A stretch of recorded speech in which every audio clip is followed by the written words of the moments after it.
The New Zealand Film Commission update was recorded live during the 2023 SPADA conference. Some portions of this presentation may have been removed due to copyright or commercial sensitivity. Tū te ihi, tū te wehi, tū te wana, I ahu mai rangi, I ahu mai nuku, paupaua ki a tina, paupaua ki ēnei tangata, paupaua ki ēnei kōrero, paupaua ki ēnei taonga, tū matanui e. Kia ora. E ngā mana, e ngā reo, e ngā rangatira o te hāpori kiriata, tēnā koutou katoa. Ko Taima tōku ingoa pono, ko Annie tōku ingoa tuarua. No te arawa waka, te iwi o Kahurangi. Kia ora tātou katoa. I wanted to start with that karakia because it really represents my beginning at the Film Commission. And my apologies for needing to read it because it is that hot off the press and I haven't learnt it yet and I didn't want to wing it and make a mistake because it's too important. That karakia was composed for us at the Film Commission and it really represents the beginning of a new journey for the Commission. And when I came in at Matariki, so in June, perfect time to start a new thing, I could see almost straight away that we needed to work on our bicultural foundation, that we needed to support our Rautaki team, that we needed to refresh our Rautaki, and that the true beginnings of strategic thinking begins from biculturalism. So we had to get that right first before we can start thinking more broadly about strategy, and then beyond that to content strategy, film strategy. So that was our beginning point, and we had a wonderful workshop with a group called Engaging Well, and they came in and helped us to understand what's really important about the Commission. What are the things that we need to hold on to, the legacy of the place? And they composed this beautiful karakia for us. I could see also at the board level that there was a need for greater understanding, greater support for Rautaki Māori, and so Engaging Well, our whānau came in and worked with our board on some tiriti principles, tiriti training, and then we had a board-to-board meeting with our strategic partners, ngā Pou Whakahaere. So that was a real huge step forward for the Commission, and that's been really one of my highest priorities in the first 4 months in the job.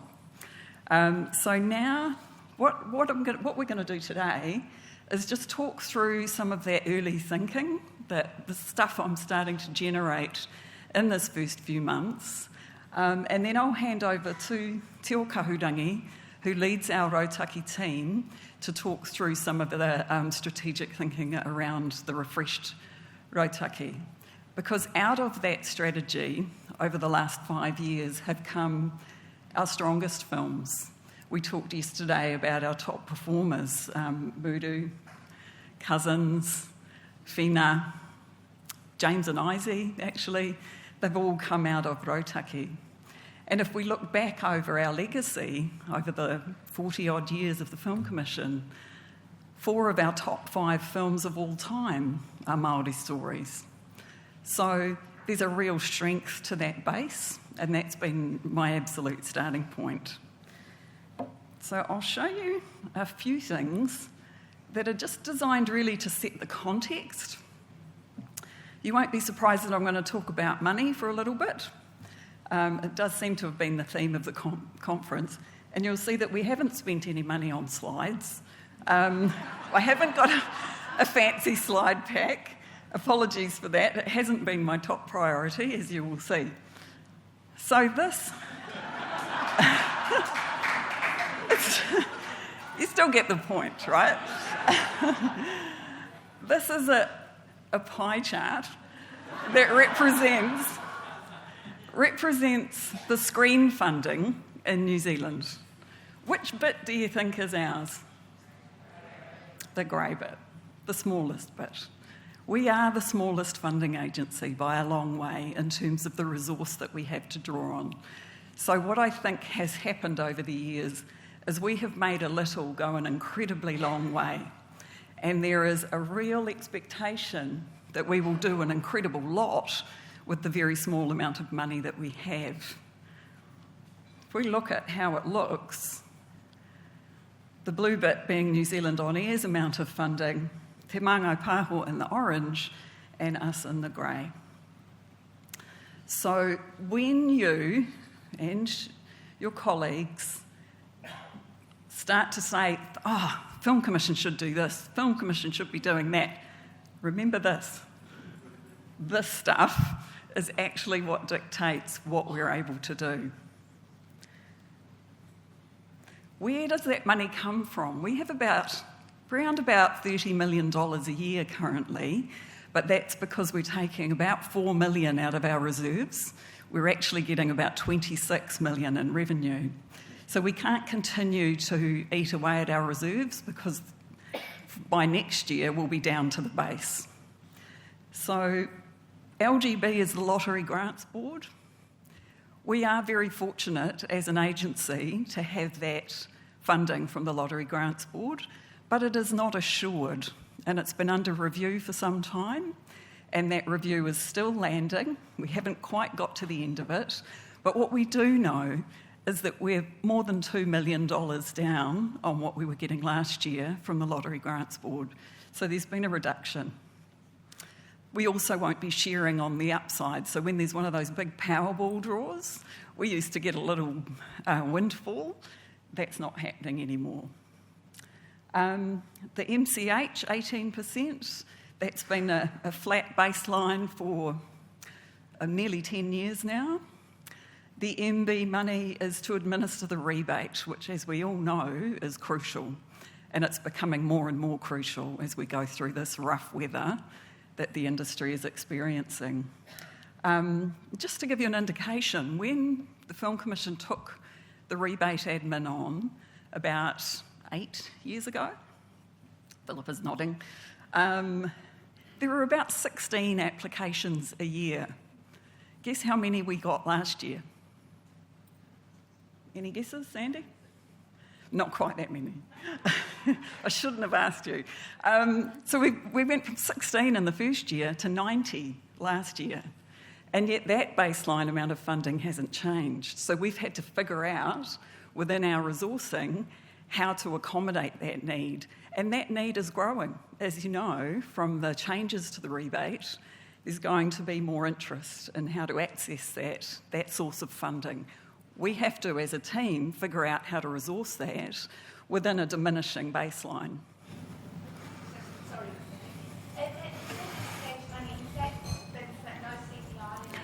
That's correct. Yeah. I think there was an increase about eight or 9 years ago. Yeah. The other, that little bit there, that's things like film income, so from sales, and interest. But that's going to squeeze too, because when we don't have as much money in the bank, we don't make that much on interest. Where do we spend it? So more than half goes on development and production, the big blue bit. Rautaki, about 9%, and that does include a Reo Māori film. Talent development, marketing, international, and operational is the green bit. So that's all of our costs to run the organisation, including our people. I'm going to go right here because this is something we're heavily criticised for, and it's something that I've had a lot of feedback about. If you look on the left, this is the blue bit is our funding back in 2019-20, so that just pre-COVID year. The blue bit's the money, 32-ish million, and the orange bit is the number of staff, just over 40. As we came through those COVID years with the additional $50 million in the premium fund, we had to add more staff, of course, to manage that workload. So there are quite a few more contractors and staff at the Commission to manage that increased workload. Coming across to the right, it's the right for you too. You can see the amount of money coming down in the blue, and our staff numbers are going to have to come down too. And my staff know about this. As a team, we've talked about it. We have to be realistic about the resourcing that we have. So we don't know yet where we've landed exactly for next year. So I'm just going to have a quick kōrero about the high-level strategic thinking that we've been doing, which will take us through the next 3 years. And this is very draft, and as you can see, there's no budget for slides. And open to feedback too. So the need for change not only comes from the environment we find ourselves in, it comes from you as an industry, and the feedback you've given me, and the feedback you've given to Dana Youngman, who's come in for the last few months as a change manager for the Commission. And she's undertaken really in-depth interviews with people to get the feedback on what it's like to deal with the Commission. I've also run internal wānanga with our people. I've met individually one-on-one with every single person in the Commission, and I've run wānanga with groups of about 10. And the feedback is very clear from them too. We need to change.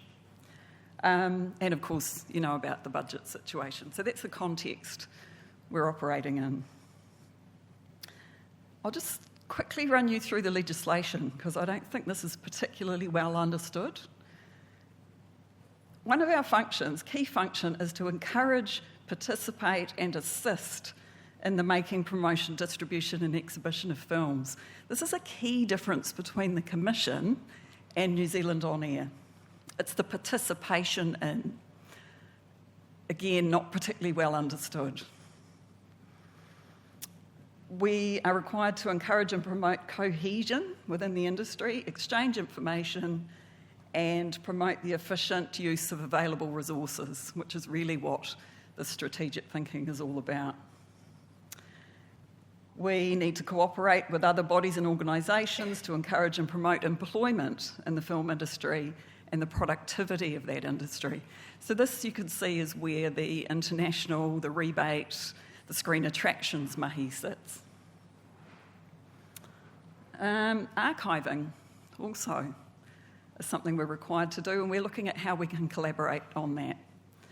And to encourage and promote the study and appreciation of films, which is an interesting one.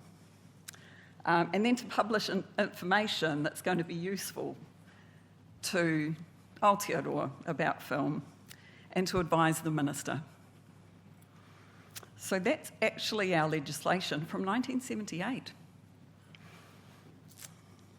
What we're working on is a revamp of our strategy, which has been in that very traditional kind of vision, values, purpose architecture. So we're updating that.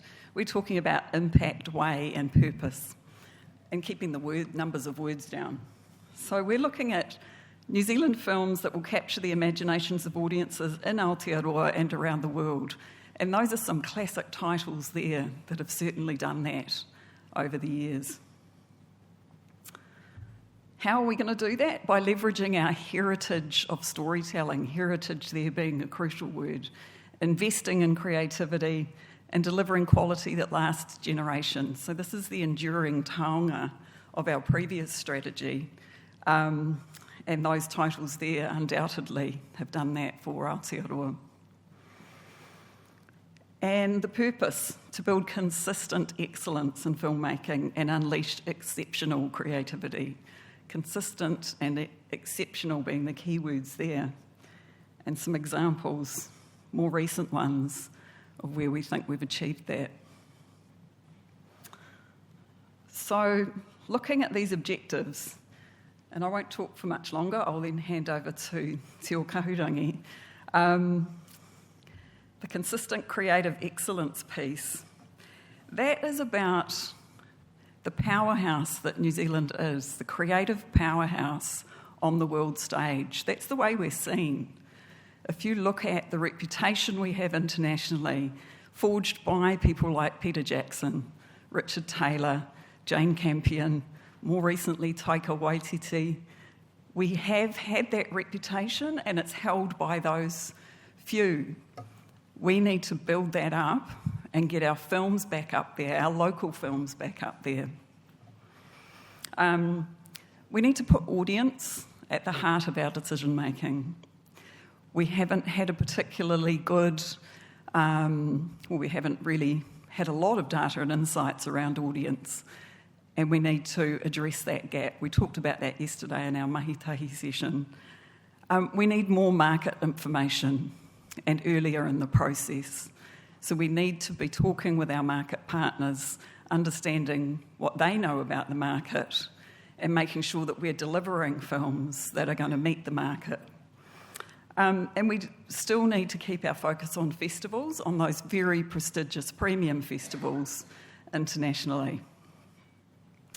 The second one, empower and champion authentic and diverse films that are uniquely of Aotearoa.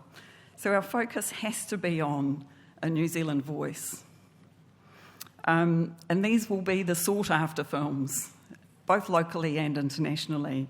And this is where our Rautaki, which Te o Kahurangi will speak to, and our diversity and inclusion strategy are crucial. Because, as you already know, the strongest films of the last 20 years have almost always been our Māori and Pacific films. We'll collaborate with strategic partners to maximise local and global interest and audience. That's really broad, deliberately very broad. Those strategic partners could be, and are, New Zealand On Air and Te Māngai Pāho, as you saw yesterday. They're also the likes of Jane Campion, who's running her film school in Wellington and is just, she's just wrapped on the first year with 10 young, incredible talents. They've gone out now to make their short films, and then there'll be another cohort coming through towards the end of next year. What James Cameron didn't mention yesterday is that those 10 have all come through his production and actually directed with him a scene of Avatar. Where in the world would you get that opportunity? It's incredible, the resource that we have here and the expertise and the generosity of those people. I've been meeting with Richard Taylor and his wife Tanya to talk about how we can collaborate on New Zealand stories, find the right stories that they also want to make and want to invest in. So there are incredible opportunities with these super talents who want to give back to our industry. They're still here. They haven't gone to live in America. They're still very much here and they want to give back. So there's a huge opportunity there for us. Whoops, wrong button. Invest in talent. We've always done this. We need to keep doing it. Supporting capability development with diversity, equity and inclusion at its core. What we have done, though, is we've had a very wide open gate with our talent development program. And in the last annual report that's just out, we had supported 120 people in our talent development program. Now, currently, we're saying we can fund 12 films a year. So 120 people moving through the pipeline, you can see, is setting people up for disappointment.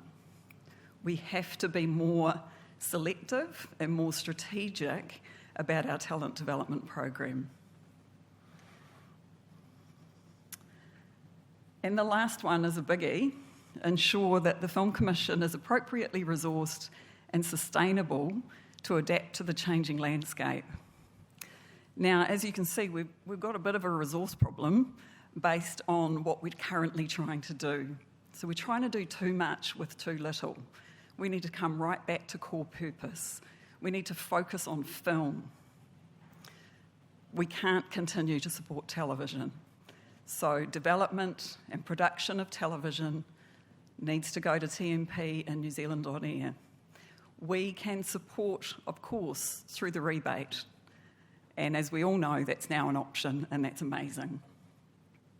But that will be where we support those other formats. It won't be through our other very squeezed channels of funding. The other thing about this appropriate resourcing is that we need to become a modern and progressive organisation. We have got to work on our systems and processes. You have told me that we're too bureaucratic. Our own people are telling me that too. So there's clearly a mandate there for change. Everybody thinks we're too slow, inflexible, and bureaucratic. So I'm working on that. Yeah. We need to improve our relationships with you. Our relationships with the industry have become very strained. Very much aware of that. It has been very difficult on the inside at the Film Commission. The staff have been dealing with a lot, especially over the last 18 months. So I understand how things have got to where they are, but we need to fix it. And we need to fix that together because it is a two-way street. Now, one of the things around the criticisms of the Commission, I think, is that we haven't done a good enough job with our comms. We have to articulate our story. We have to be much more open and honest about what we're doing. Not that we're not honest about what we're doing, but more transparent. And communicate more frequently and more fulsomely so that you understand what we're doing and why. And I think there's been quite a big disconnect there. So I've got to work on that. Hopefully you've seen already, we've upped our game on social media. So please like and share our posts. Follow the channels, Insta and Facebook and LinkedIn, because we're much more active in that space and we're going to ramp that up too. We're also going to completely scrap and rebuild the website. About time, isn't it? Yeah. So while we've got a funding problem, there are some areas we absolutely have to invest in. We also have to invest in our people. We need to develop a high-performance culture. We need to develop strong leadership. We need our people to have good, solid feedback on their performance, and we need much more training and professional development happening with the team. My plan is for us to become an employer of choice so that when a job is advertised at the Commission, we get a stampede of people who want to come and work with us. And I don't expect you to work with us forever. 2 or 3 years would be awesome, especially with industry experience, because that's what's needed at the Commission. It's also what's needed at my partner agencies, and it's the same around the world. We need that fresh industry insight of what it's like at the coalface so that we can respond better. So that's my thinking so far. There's just one more thing I want to share, this thing. We have to figure out more transparent ways of assessing your proposals. And this is something that's come up a lot in my conversations with the guilds especially, but also with producers. This is a chart that came from, hang on Alice, I haven't I'll add more bits to it. This came from Anna Cerner, who was the CEO of Film Sweden, Swedish Film Institute, right. So this is how in Sweden they have been assessing local film applications. So along that horizontal axis is what they call admissions, box office, whatever you like. For us, we have a kind of a yardstick measure of 50,000 people going to see a film at the box office. Uproar got there, Fina Cousins Mudu, Red, White and Brass, those are some recent ones. So that's one yardstick we already use. If you look up the Y-axis, that's a quality index. So looking there at critics' reviews and A-list festivals.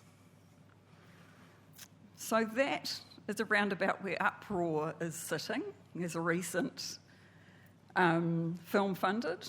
So it's had more than 50,000 admissions, and it's had great reviews, and it premiered at TIFF, Toronto International Film Festival. Now, I wanted to bring this up because a lot of you are sending it to me and mentioning it as a really important measure, and it is. Those are two important measures, but there are many others. Dynamic stories, diversity and inclusion, business development, talent development, all those other things come into the mix too. So I think rather than a cross kind of a chart, what we probably need is more of a Rubik's Cube of assessment methodology, and that's one of the things that I'm working on, and looking at what our partner agencies around the world are doing, what our local partners are doing, and figuring out a way that's really open and transparent and clear for everybody, so that when your proposals come in, your scripts come in, you've got a fair idea of what the target is. So I just wanted to share that before I pass over to Te O Kahurangi. We've got a reel to play. So we'll break up all the kōrero with a beautiful reel of Rautaki films over the last 2 years. Yeah. So, very recent.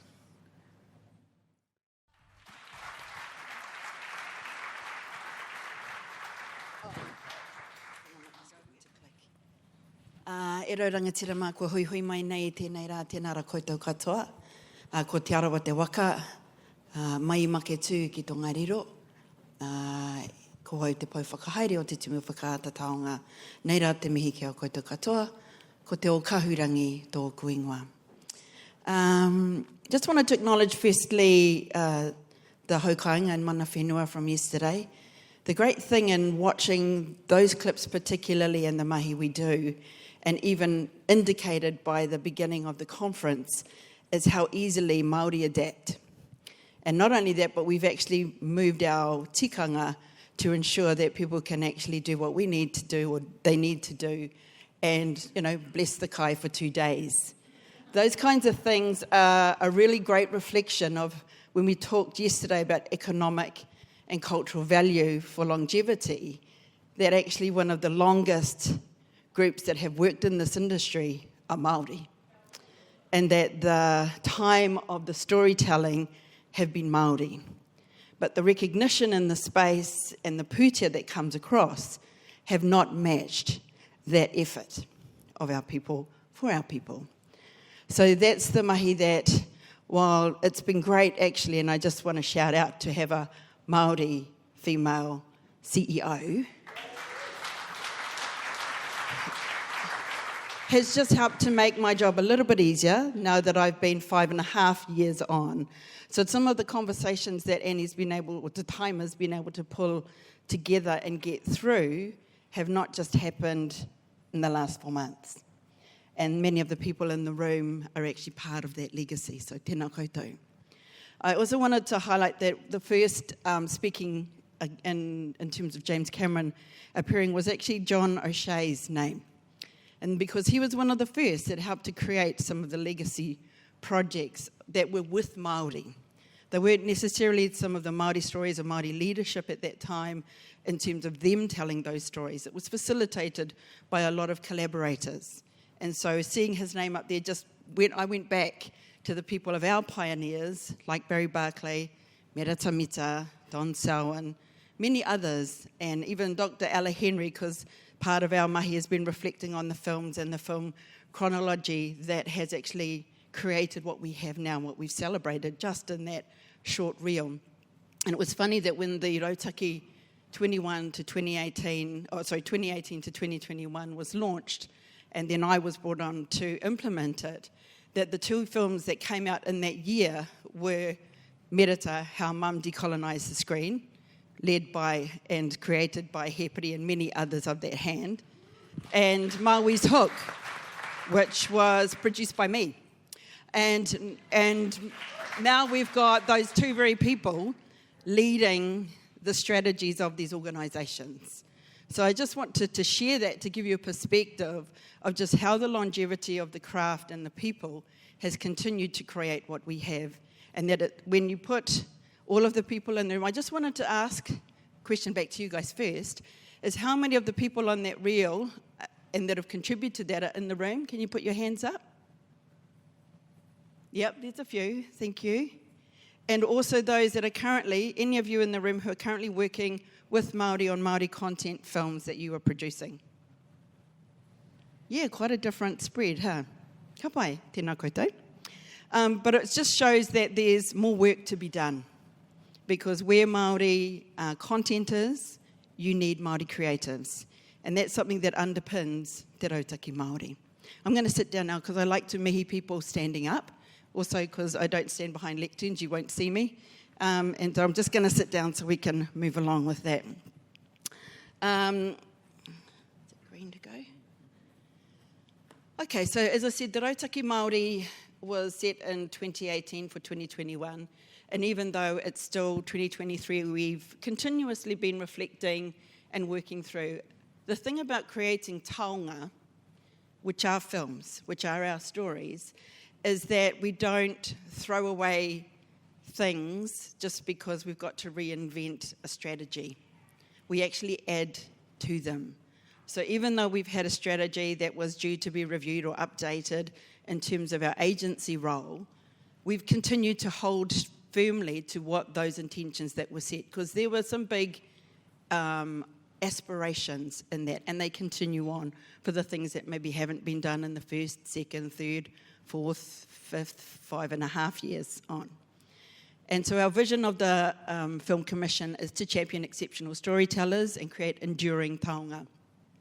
That's the vision that was set 2021, and now we're bringing through the draft strategy to encompass the rest of it.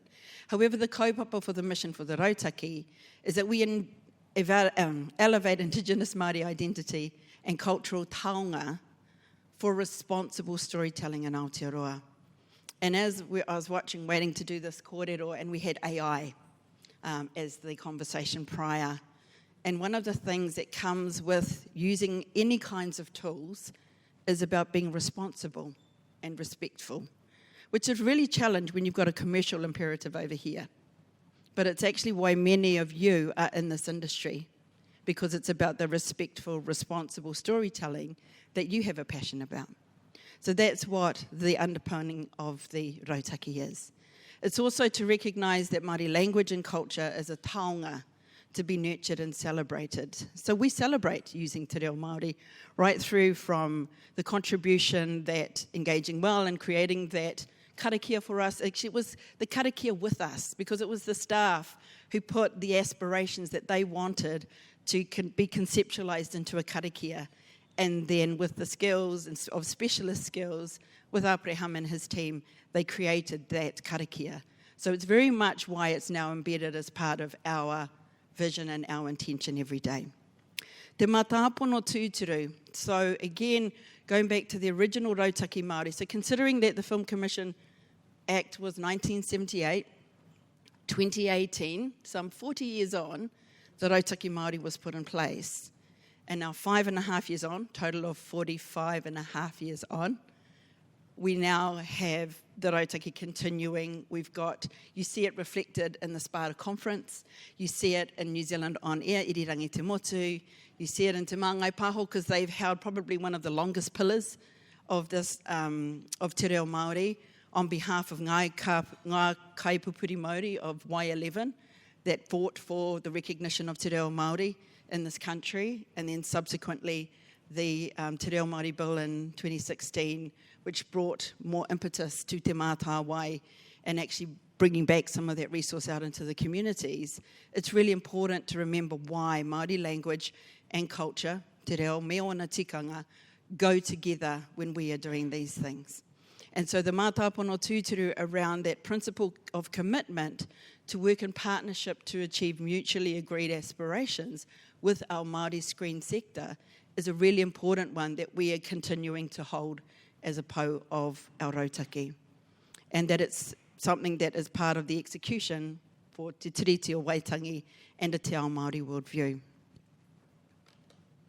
I've only got a couple of slides, and this is really talking to the fact that many of you already know some of the three key pillars that we've been working with to this time about representation, protocols, capacity and capability. How do you know that? Because we've required it of you when you put in applications to the Film Commission.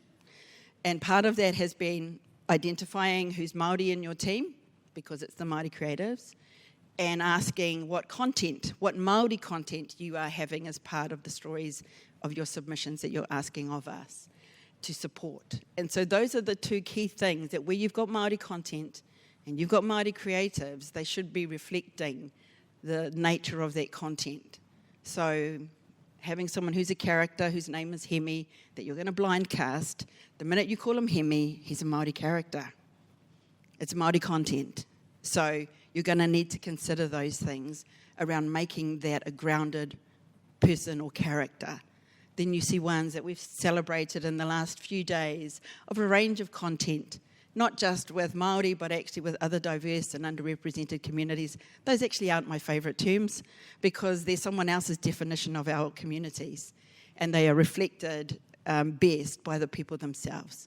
So when we look at what that representation is, it's about having authentic, grounded representation of Māori cultural content and the stories of those high-quality films led by Māori creatives. I'm really excited that we've got the Rautaki across the three different agencies. Te Māngai, as I said, has always been a pillar of that since its creation. But having Irirangi Te Motu, having Hepuri there, and supported by his team, his board, and the other staff, has also showed that we can work together. There are some things that might be slightly different, but they're not in conflict with one another. It's one of the things when I saw the mahitahi, and it was really cool to see our CEOs up here all together, but it's actually the people in the room, many of our staff, who actually all work together all the time on these kinds of strategies, and yet the mahi is that we succeed by having films and television that reflect New Zealand. And that's really what we should be celebrating, and not so much the difference. The protocols, a lot of mahi around that. It was a big expectation to have Māori protocols. But again, Māori protocols are about assisting non-Māori to actually work with us in a better and more responsible way. So that's part of something that's being driven through the industry discussions that we're having. Also with Ngā Ao Whakahaere, who are taking the lead on a lot of that mahi. Because they are the legacy collective that are bringing those thoughts, and how Māori themselves in the sector will determine what that will be. However, we will collectively cooperate on those key protocols and generate improved opportunities for those Māori creatives. Capacity and capability. Well, feeling pretty good that after 5.5 years, and that was actually 1 year of Rautaki. When I say Rautaki, I mean the Rautaki as in requiring Māori, identifying Māori content and Māori creatives. I've got a team of 4 now. However, it's all of the staff within the organisation that have made a commitment since the Rautaki was launched to better understand what that means, that in the work that they do helps to elevate Māori creatives. So when we say Rautaki, we mean the objective of getting more Māori creatives on screen, getting more Māori films made. And so developing that capacity and capability is really what's important, and having more people in the room that are Māori producers, Māori writers and Māori directors, and ultimately having more Māori films being made. The additional Pou in our strategy is around leadership. I didn't really need to extend anything further around representation protocols and capacity and capability from the original Rautaki, because it's a continuum of mahi that needs to match the 40 years previously of the Film Commission, but also continuing 40 years beyond that. So it's a continuum that we will continue to add. However, the leadership that's expected of the Film Commission with the small pūtea is actually something that people continuously ask, and even more so in terms of a te ao Māori worldview. The minute the Rautaki was put in place and then I was employed, there was a little bit of a sigh of relief going, great, you can do that now. But actually it's meant that we've brought in a lot more of our community to be part of this, and where we can, we will definitely lead those conversations alongside Ngā Ao Whakahaere, alongside our other partner agencies. So facilitating the recognition and opportunities that grows the calibre of the craft for Māori creatives. What does that mean? It means that, and I'm affected by weaver and carver analogies in my world because that's how I've grown up. And so when I think of a carver or a weaver, one of the measures of a carver is that by the end of the 3 years at the New Zealand Māori Arts and Crafts Institute, they can carve a pou, they can maybe carve a tuko, a walking stick, 21st key, number of other things. But the ultimate goal, I guess, or real level and innovation that you have reached, another pinnacle again, another taumata, is when you have carved a marae. Now the marae, of course, and if you've been to marae, most of you will have, is the wharenui. That's the main principal building, but it's many carvings. It's weaving, it's a community, it's associated to a hapu. So it's a collective enterprise that includes not just one carver, but many carvers.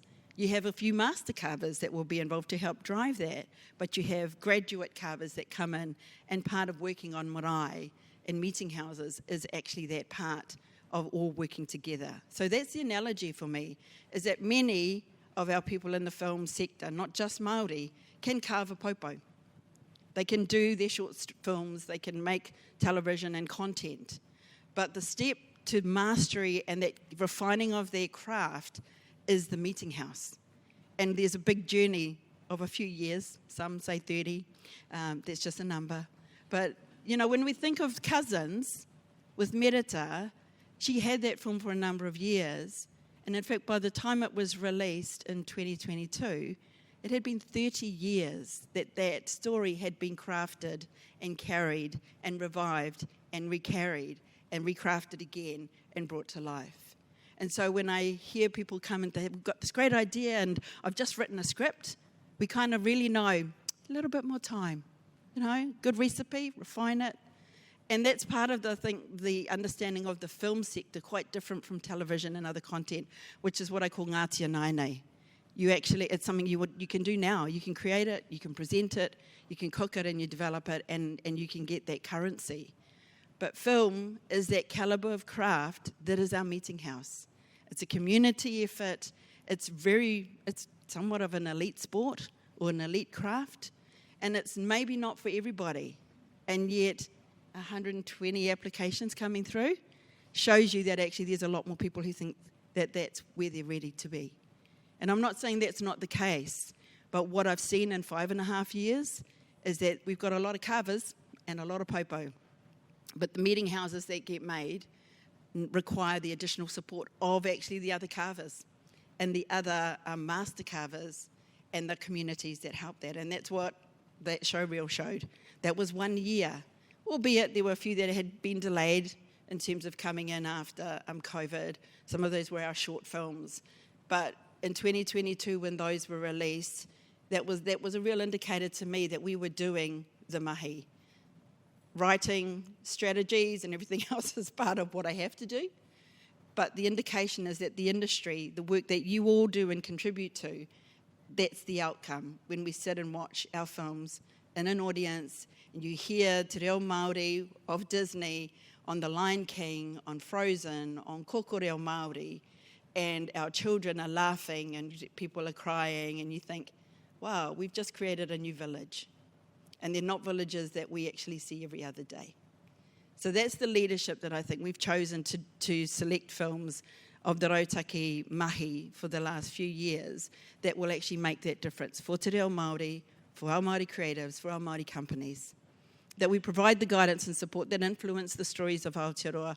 What does that mean? It means that when people who aren't Māori or who are working with maybe one other Māori creative bring their ideas in, we will ask you who else is actually helping you to craft those stories that are Māori, from where those particular concepts and content comes from. And that the demonstrated leadership of, or by NZFC in growing that capability and cultural competence is also reflected in our organisation. So having a CEO wahine Māori is a really great step. Kia ora mo te poari. That was thank you to the board. What does success look like? As I said, for me, and seeing the reel just for 1 year, that's what success looked like for me. 1 more minute, okay, so there's no questions. But I'll leave this up so that you can actually reflect in terms of what we're aiming for. One of the big things I wanted to do a shout out to WIFT, Patricia, the mahi you're doing in terms of bringing the WIFT co-production together. Kia ora. Also the trade mission of bringing Canadian producers down, half of which are going to be Indigenous. So we're working very closely with WIFT and the Canadian agencies, and also that will be here in time for Māori land. So the fact that we're going to have an opportunity to have a trade mission, to have WIFT co-production, projects that are going to be involving some of you and some of our Māori producers is actually going to be a great measure for next year or for this current financial year. So the rest of it, we'll share these with you and you might have some other feedback. This is all still very much on the plate in terms of being able to take on board your feedback. But these are things that have been part of the aspiration of the Rautaki team, our organisation and our colleagues for a little while now. So it's just, I think we've got a little bit of time for maybe one or two questions. Oh, well then, kids pie. All right. So questions? Yes, Alice. Oh, hang on, we'll just wait for the microphone. It's more for the benefit of others that are standing at the back too. Kia ora. Kia ora, that was amazing, thank you. So how do we grow the pot of money without government funding to achieve these incredible things? Great question, Alice. Thank you. We can't rely on government to increase our pūtea. We have to be realistic about that. One of the things that I've learnt in the last 4 months is that the government's paying something like $7 billion a year in interest on the borrowing that happened through COVID. $16 million a day in interest. And so this kind of austerity measure would have come in regardless of who won the election. We just have to be realistic about the resources available. So that's where those strategic partnerships come in. We have to think broadly about how we partner to boost the money that we have. And I just had a chat this morning with Paul Muller, who presented on AI, and Paul is across all of the commercial landscape and has all sorts of contacts that we can talk to start to open some doors. I already mentioned our veterans, our koe and kaumātua of the industry who are still here in New Zealand and want to support. That's another avenue. So we just have to be creative about how we put together deals to get our films to happen. Because that government fund, as you can see, is really limited. Sorry, I should know this, but does the Film Commission get any back end if a film is a financial success? You do. So have you actually had anything in the last 10 years? A little bit. There is, a small amount. It varies from year to year. So that smallest bit in that pie chart I showed you was including interest and film income. So yeah, and that's something we're asked a lot about, why we invest equity in films as opposed to just straight grants. And as you can see from the environment we're in, now is not the time for us to step away from equity investments. It sends the wrong message to all of our stakeholders. I get how bureaucratic that sounds, but we have to be, it's about reality. And if we're on the one hand saying we're under-resourced and on the other hand walking away from, what could be, has that gone flat? What could be, up to $1 a year, that makes a big difference. Hi, slightly left field, but you talked briefly about how you're going to be assessing projects and not any huge detail, and I'm slightly concerned that especially as you lauded people like Peter Jackson and Richard Taylor who were able to access money. Well, Peter was, and then Richard and Tanya came on to work on Meet the Feebles. But I wonder whether if somebody brought something like Bad Taste to the new Film Commission, how open the doors would be for that film with your new criteria. Yeah, we're actually having a lot of conversations about genre film, and I had some really useful meetings at TIFF with international players who are very interested in genre film out of New Zealand. And there are a number coming through James Film School, and their short films will be thriller, horror, sci-fi. So I hope we get back to the point where a film like Bad Taste would absolutely come through. I think we have to look again at the low-budget film initiative as well, which used to be so incredibly successful. You know, not everything needs a $2 million investment.